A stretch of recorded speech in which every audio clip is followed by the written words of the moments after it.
आणि दरवाजा आतून लावायचा आणि मागच्या बाजूला दरवाजाच्या आतल्या बाजूला लिहायचं आमच्या घराला कीड लागली. बिंदास्त लिहा, मी सांगतो म्हणून. काही अडचण नाही. व्यसनात पण 3 व्यसनं नसावी: शिकार, जुगार, अंधार. देवादिकांचं काय राहिलं नाही, तुमचं आमचं काय सांग. दारूनं भगवान श्रीकृष्णाचे 56 कोटी यादव गेले. रामाचा बाप राजा दशरथ शिकारीनं गेला. तुमचं आमचं काय राहील सांगा ना. म्हणून व्यसन नसावं, घरात भांडण कधी नसावं, घरात कधी कुणाच्या भांडण नसावं. आमचा वारकरी संप्रदाय हे शिकवतो. पण प्रत्येकाच्या घरात 2 हत्यारे आहेत का नाही? आहेत का? तुमच्याकडे आहेत का? त्या हत्याऱ्यांची नावं सांगणार आहे तुम्हाला. आहेत प्रत्येकाच्या घरात 2 हत्यारे आहेत. एकाचं नाव आहे खोरं, एकाचं नाव आहे कुदळ.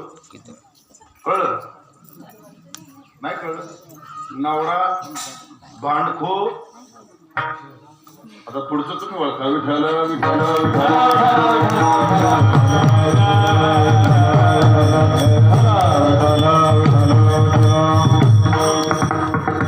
त्या घरात या 3 गोष्टी तुकोबरायांच्या जीवनात सगळ्या गेल्या. तुकाराम महाराज म्हणतात, काम क्रोध लोभ निमाले ठाईचे, अवघे आनंदाची सृष्टी झाली.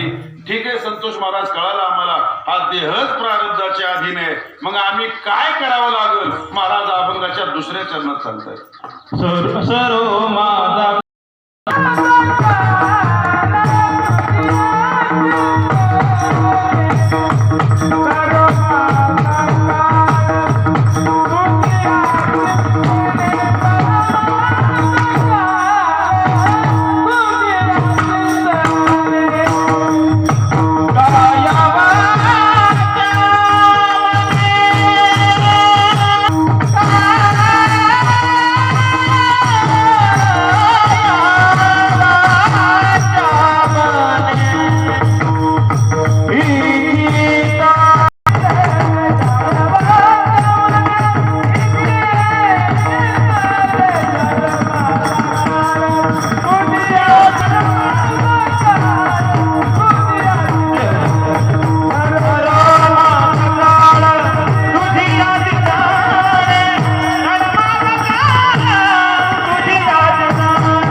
शिवेला घेतलेल्या अभंगाच्या 2ऱ्या चरणात महाराज म्हणतात, हा देह म्हणजे पहिल्या चरणात सांगतात, हा देह प्रारब्धाच्या अधीन आहे. तर महाराज आम्ही काय केलं पाहिजे?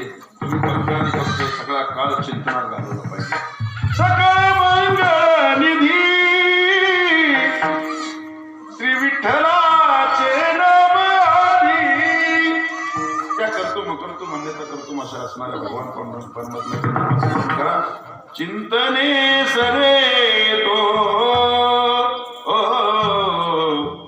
धन्य धन्य काळ, सकळ मंगळ मंगळाचे चिंतने सरे तो धन्य धन्य काळ. सगळा काळ या कलियुगात तुम्ही जन्माला आलात. संपले कलियुग. 3500 वर्ष झाली. आता आपण हत्तीच्या तोंडातून शिरलोय अमोल महाराज आणि मध्य भागावर आहे. आपल्याला फक्त समजणार नाही, कारण आपली पिढी त्याच्या अगोदर झाली. अरे या संत मांदियाळ्यांनी सगळं अगोदर लिहून ठेवलंय. म्हणून अमोल महाराज, मी प्रत्येक कीर्तनात सांगतो, तुम्ही ना वाचाल तरच वाचाल. यांनी जे काय लिहिले ना ते सगळं जर तुम्ही वाचाल तर वाचाल. कृत त्रेता द्वापार कली, त्या 4 युग.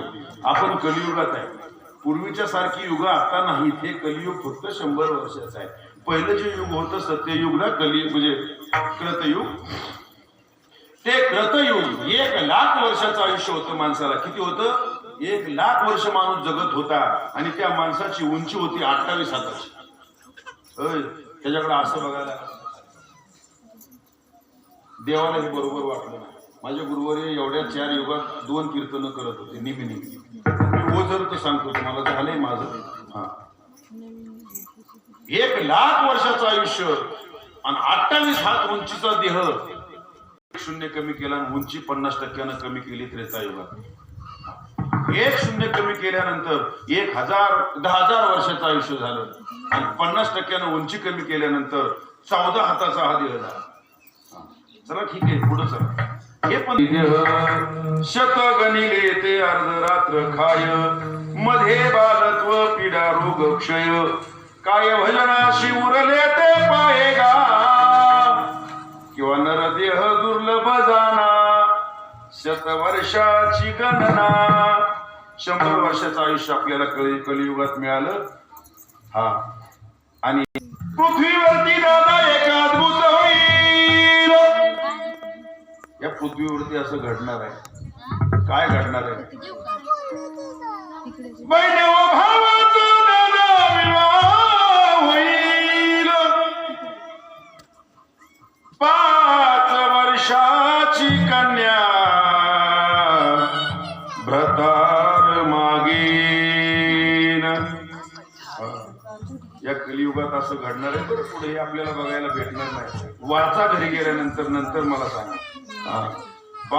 बहिणीचा आणि भावाचा विवाह आता सुरुवात झाली. कुठं सुरुवात झाली. म्हणून वारकरी संप्रदायाची नितांत गरज आहे. एकमेव एवढं व्यासपीठ राहिले की इथंच आता ह्या गोष्टी सगळ्या सांगू शकतो. जिल्हा परिषद शाळेत आता आपण काही विद्यार्थी लावत नाही, आणि गेलेच तरी जिल्हा परिषद मधल्या बी शिक्षकांना आता काय पडलं नाही पूर्वीसारखं. तो सगळा जमाना संपलेला आहे. बहिणव भावाचा दादा विवाह होईल. 5 वर्षाची कन्या भ्रतार मागीन. 6 वर्षाची कन्या गर्भीन राहील. ऐका दादा ना कलियुगाची थोडी, पुत्र तो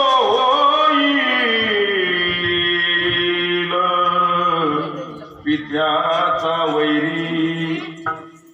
भ्रतारा सोडून हिंडतील नारी. जन्म दिलेला मुलगा आई वडिलांच्या बरोबर बोलणार नाही, याला सुरुवात झाली. आता आमच्या गावात 50% मुलं जन्म दिलेल्या आई वडिलांबरोबर बोलत नाही. म्हणून आपल्या जीवनात तुकोबाराय म्हणतात, सर्व माझा काळ. ठीक आहे, एकनाथ महाराज कळाला आम्हाला.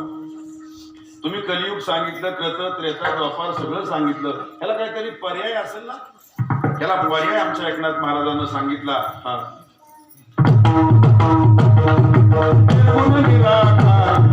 निर्गुण निराकार दादा माहुर माझं नाव. निर्गुण निराकार दादा माहुर माझं नाव. शकून जागावया आई माई माझं नाव. शकून जागावया आई माई माझं नाव. जागावया आई माई माझं नाव. शकून जागावया आई माई माझं नाव.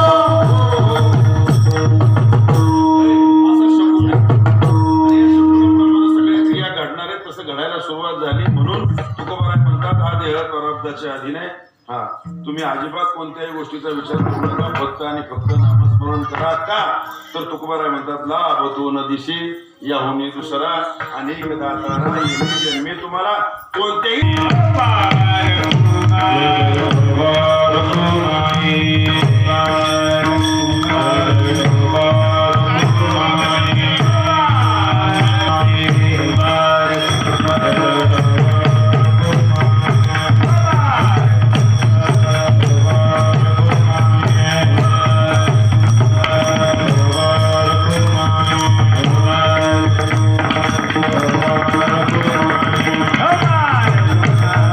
Come on!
का ज्या पवित्र मला अभंग घ्यायचा होता लेकुळाची जाणी माऊलीचीच एका पवित्र मातेचं पुण्यस्मरण रोजाच